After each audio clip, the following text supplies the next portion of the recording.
Hello future doctors, I am Sanjay from Safal Institute, currently pursuing MBBS from MGM Medical College Jamshedpur. और आज हम लोग periodic table में आगे इलेक्ट्रॉन गेन इंथैल्पी पढ़ेंगे। ठीक है, तो देखो इलेक्ट्रॉन गेन इंथैल्पी जो है इसको हम लोग इलेक्ट्रॉन एफिनिटी भी बोलते हैं। क्या बोलते हैं? इलेक्ट्रॉन गेन इंथैल्पी को इलेक्ट्रॉन एफिनिटी भी बोलते हैं। ठीक है, चलो तब हम लोग अब इसका डेफिनेशन पढ़ते हैं। अमाउंट ऑफ एनर्जी रिक्वायर्ड और रिलीज्ड, रिक्वायर्ड और रिलीज मतलब ये एनर्जी रिक्वायर्ड भी हो सकता है और रिलीज भी हो सकता है। ठीक है, दोनों हो सकता है। By gain of an electron, किससे? The gain of an electron from isolated gaseous atom.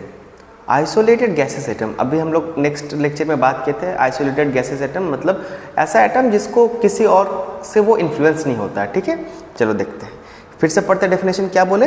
Amount of energy required और released by gain of an electron from isolated gaseous atom, मतलब एनर्जी रिलीज्ड या required by gain of an electron from isolated gaseous atom.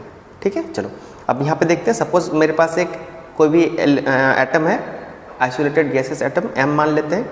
इसको हम एक electron देंगे, तो एक electron देने में जनरली जो हम देखते हैं कि जो फर्स्ट इलेक्ट्रॉन गेन इंथैल्पी होता है वो नेगेटिव होता है। ठीक है, तो और कुछ कुछ एक्सेप्शंस है, तो उसके बारे में हम लोग बात करेंगे बाद में। तो इसको हम एक इलेक्ट्रॉन दिए तो क्या हुआ? m-। ठीक है, तो वहाँ पे जो एनर्जी रिलीज हुआ उसको हम बोलते हैं डेल्टा एच ई जी, और ये नेगेटिव हुआ, एनर्जी रिलीज हुआ इसलिए यहाँ पे नेगेटिव है, तो इसको हम लोग और क्या बोलते हैं? इसको हम लोग एक्सोथर्मिक बोलते हैं। ये तो बेसिक बात है, जनरल बात कि डेल्टा एच नेगेटिव मतलब एक्सोथर्मिक, डेल्टा एच पॉजिटिव मतलब एंडोथर्मिक। ठीक है, तो सुनो फिर से सुनो ध्यान से। क्या बोले? एक एलिमेंट है, एक एटम है, आइसोलेटेड गैसेस एटम m, उसको एक इलेक्ट्रॉन दिए तो उसका जो डेल्टा एच ई जी आया वो नेगेटिव आया, मतलब कि यहाँ पे एनर्जी रिलीज हुआ है, और इसको हम लोग कैसा रिएक्शन बोलते हैं? Exothermic reaction.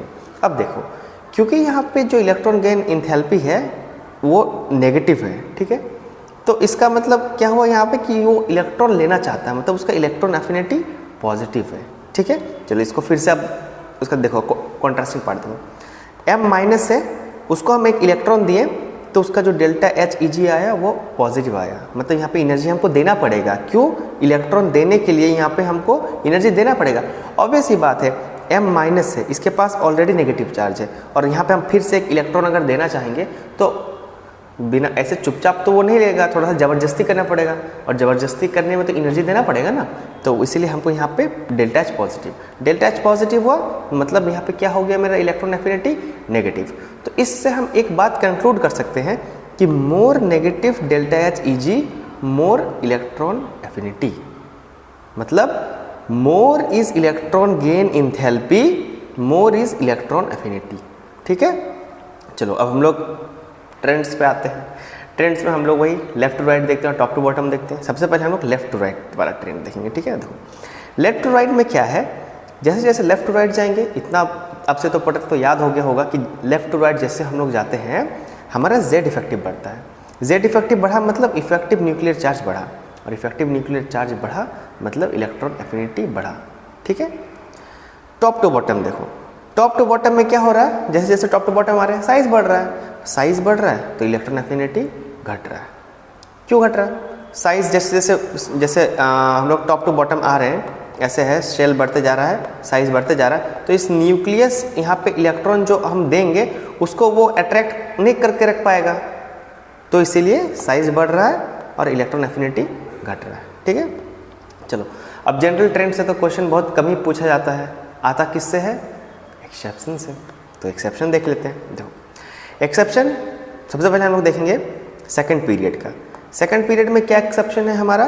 सबसे पहले ऑर्डर देख लो, जो नॉर्मल ऑर्डर तो है नहीं इसलिए ये एक्सेप्शन है। तो इसका ऑर्डर क्या आया हमारे पास? Beryllium, neon, nitrogen, boron, lithium, carbon, oxygen, fluorine, ये ऑर्डर हमको मिला इलेक्ट्रॉन एफिनिटी का जब हम इसको अरेंज किए तो। ठीक है, तो इस पर सबसे पहला क्वेश्चन आता है ना कि किसका यहाँ पे ज़ीरो है, नियरली ज़ीरो, तो इन तीनों एलिमेंट का। अगर ऑप्शन में ये तीनों एलिमेंट रहा, बेरिलियम, नियॉन और नाइट्रोजन, तो इसको टिक करना है। ठीक है, अब ये जो ऑर्डर है इसको हमको याद रखना है, तो इसके लिए एक ट्रिक है, बेटे ने ना बोलकर लड़की को CO को फंसाया, लिख दिए हैं यहाँ पे, बेटे ने ना बोलकर लड़की को फंसाया। Got it? चलो नेक्स्ट एक्सेप्शन पे आते हैं। नेक्स्ट एक्सेप्शन अब हमारा है थर्ड पीरियड का। थर्ड पीरियड का क्या है, ऑर्डर देखो क्या है, ये ऑर्डर अरेंज हुआ। तो यहाँ पे भी सेम, सबसे पहले कि किसका यहाँ पे नियरली ज़ीरो है, तो नियरली ज़ीरो किसका है, मैग्नीशियम और आर्गन का। ठीक है, हमें क्या ऑर्डर मिला है यहाँ पे, magnesium, argon, aluminium, sodium, phosphorus, silicon, sulphur, chlorine. ठीक है, तो अब इसको याद करने का ट्रिक, निमोनिक क्या है ट्रिक, मैंने और अलका ने प्यारी सी शादी कर ली। मैंने और अलका ने प्यारी सी शादी कर ली। ठीक है, यहाँ लिख दिए हैं मैंने और अलका ने प्यारी सी शादी कर ली। Got it. तो ये दोनों काफ़ी बार एग्जाम्स में आते हैं, तो इनको एकदम मस्ट एकदम याद रखना काफ़ी ज़्यादा ज़रूरी है। ठीक है, चलो अब आगे बढ़ते हैं। नेक्स्ट एक्सेप्शन देखो, electron affinity of third period is greater than electron affinity of second period. Third period का जो इलेक्ट्रॉन एफिनिटी है वो सेकेंड पीरियड का इलेक्ट्रॉन एफिनिटी से ज़्यादा होता है। क्यों ज़्यादा होता है, क्योंकि जो थर्ड पीरियड का जो एटम है ना, उसके पास क्या है, वैकेंट डी ऑर्बिटल है। तो वैकेंट डी ऑर्बिटल है मतलब उसमें वो इलेक्ट्रॉन्स को एकोमोडेट कर पाएगा, इसीलिए। तो क्या बोले, electron affinity of third period is greater than electron affinity of second period. Why, due to availability of vacant 3d orbital. Clear. चलो नेक्स्ट, और ये हैलोजेंस वाला, इसको कितना भी star, double tick, triple tick, VVI, star mark कुछ हो कर दो, ये आता ही आता है, बहुत आता है, बहुत इंपॉर्टेंट है, बहुत ज़्यादा इंपॉर्टेंट है। ठीक है, देखो यहाँ पे जब हम लोग ऑर्डर अरेंज करते हैं ना, तो कुछ हमें ऐसा ऑर्डर मिलता है, क्लोरीन का सबसे ज़्यादा, then fluorine, then bromine, then iodine. ठीक है, क्लोरीन का सबसे ज़्यादा, then fluorine, then bromine and then iodine. ऐसा क्यों हो रहा है, क्योंकि क्लोरीन के पास क्या है, वैकेंट डी ऑर्बिटल है। वैकेंट डी है क्लोरीन के पास, मतलब वो इलेक्ट्रॉन्स को इजीली एकोमोडेट कर पाएगा अपना वैकेंट डी में, इसलिए इसका ज़्यादा हो जाता है। ठीक है, तो क्या ऑर्डर है, क्लोरीन, फिर फ्लोरीन, फिर ब्रोमीन, फिर आयोडीन। ठीक है, चलो नेक्स्ट अब आते हैं हम लोग एक्सेप्शन पे, जो कि हमारा ऑक्सीजन फैमिली। जो ऑक्सीजन फैमिली का हमारा एक्सेप्शन है ना, वो तो नॉर्मल सब ठीक है, बस जो ऑक्सीजन है ना वो सबसे एंड में चला जाता है, सबसे मतलब इसका सबसे कम हो जाता है। कैसे कम हो रहा है, क्यों कम हो रहा है, क्योंकि ऑक्सीजन का जो मतलब बहुत कॉम्पैक्ट स्ट्रक्चर है ऑक्सीजन का।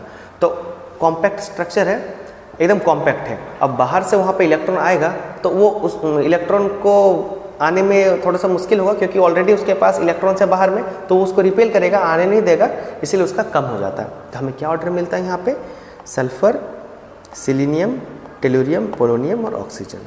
ठीक है, ऐसा क्यों हुआ, ऑक्सीजन सबसे पीछे क्यों आया, why oxygen has less electron affinity, because due to its compact nature. ठीक है, कॉम्पैक्ट नेचर के कारण वो आने वाले जो इलेक्ट्रॉन्स है उसको रिपल्शन देता है, जिसके कारण उसका इलेक्ट्रॉन एफिनिटी कम हो जाता है। ठीक है, चलो अब आगे देखते हैं नोबल गैसेस के लिए। नोबल गैसेस के लिए क्या बात हमें ध्यान में रखना है कि नोबल गैसेस का जो इलेक्ट्रॉन गेन इंथैल्पी होता है वो पॉजिटिव होता है। ऑब्वियस सी बात है, पॉजिटिव ही होगा, क्योंकि जो नोबल गैस है हमारा, नोबल गैस है वो क्या है, वो फुल्ली फिल्ड है। फुल्ली फिल्ड होने के कारण क्या है, एकदम कंप्लीट स्टेबल है। अब उसको हम ज़बरदस्ती इलेक्ट्रॉन देंगे तो ऐसे आसान में तो नहीं ले लेगा वो इलेक्ट्रॉन, उसके साथ ज़बरदस्ती करना पड़ेगा तब ना वो लेगा, क्योंकि ऑलरेडी भाई वो स्टेबल है, वो क्यों चाहेगा इलेक्ट्रॉन लेके अपना स्टेबिलिटी को बिगाड़ना। तो इसीलिए हमको वहाँ पे एनर्जी देना पड़ता है। इसलिए हम यहाँ पे क्या बोल रहे हैं, electron gain enthalpy is positive for noble gas. ठीक है, चलो अब कुछ क्वेश्चंस कर लेते हैं, ये भी क्लियर हो जाएगा। तो सबसे पहला जो क्वेश्चन है, लिथियम, बेरिलियम और ऑक्सीजन को अरेंज करना है हमको इलेक्ट्रॉन एफिनिटी के ऑर्डर में। तो ये किस पीरियड का है हमारा, ये सेकेंड पीरियड का है। ठीक है, तो ये देखो, ये सारा क्वेश्चंस करने से पहले ना हमें पीरियोडिक टेबल का एक अच्छा पीरियोडिक टेबल याद रखना होगा। ठीक है, अगर पीरियोडिक टेबल नहीं याद है तो जब भी इस तरह का क्वेश्चन करने बैठो ना, तो पीरियोडिक टेबल को साथ में लेके बैठो, तो उससे क्या होगा ना, क्वेश्चंस करते जाओगे पीरियोडिक टेबल को देख के, तो ऑटोमेटिकली पीरियोडिक टेबल भी याद हो जाएगा। तो अगर याद नहीं है तो लेके बैठो, बेटर रहेगा। ठीक है, तो चलो क्वेश्चन देखते हैं। ये हमारा सेकंड पीरियड का है। तो सेकंड पीरियड में हम क्या बोले अभी, सेकंड पीरियड के लिए बेटे ने ना बोलकर लड़की को फंसाया, ये ऑर्डर आया। तो यहाँ देख लो क्वेश्चन, तो बेटे ने ना बोलकर लड़की को फंसाया। ठीक है, ये आ गया ऑर्डर हमारा। नेक्स्ट क्या है, सोडियम आर्गन सिलिकन, ये किस पीरियड का है? ये थर्ड पीरियड का। थर्ड पीरियड भी एक एक्सेप्शनल केस था, अभी बात किए। तो थर्ड पीरियड के लिए क्या था? मैंने और अलका ने प्यारी सी शादी की। तो मैंने और अलका ने प्यारी सी शादी की, ठीक है। तो देखो ये क्वेश्चंस इसी से आता है, तो बस हम तो बोलेंगे एकदम एक्सेप्शंस को एकदम अच्छे से एकदम कंठस्थ रट्टा मार लो, सब ठीक हो जाएगा, क्योंकि इसमें कुछ समझने के लिए है ही नहीं, बस ये ऑर्डर है तो है, ठीक है। तो इसको याद ही रखना पड़ेगा, और कुछ ऐसा खास मतलब ऐसा कुछ रॉकेट साइंस है नहीं इसमें, सिंपल सा है, ट्रिक भी बता दिए, 2-3 बार पढ़ेगा याद रह जाएगा, ठीक है। चलो आगे बढ़ते हैं। नेक्स्ट क्वेश्चन, ये भी एक्सेप्शन वाला से, ऑक्सीजन का सबसे कम, क्यों? कॉम्पैक्ट नेचर के कारण, ठीक है। चलो अब यहाँ पे देखो सिलिकन और कार्बन में, सिलिकन का ज़्यादा क्यों है? क्यों? क्योंकि भाई सिलिकन जो है हमारा ये थर्ड पीरियड से है, सिलिकन थर्ड पीरियड से है, और थर्ड पीरियड वाला के पास क्या है हमारा? वैकेंट डी है, थर्ड पीरियड के पास वैकेंट डी है, तो ये इजीली इलेक्ट्रॉन्स जो आएंगे उसको अकोमोडेट करेगा, तो इसीलिए उसका जो इलेक्ट्रॉन गेन इंथैल्पी है वो ज़्यादा है, ठीक है। तो silicon is greater than carbon, got it. चलो अब हम लोग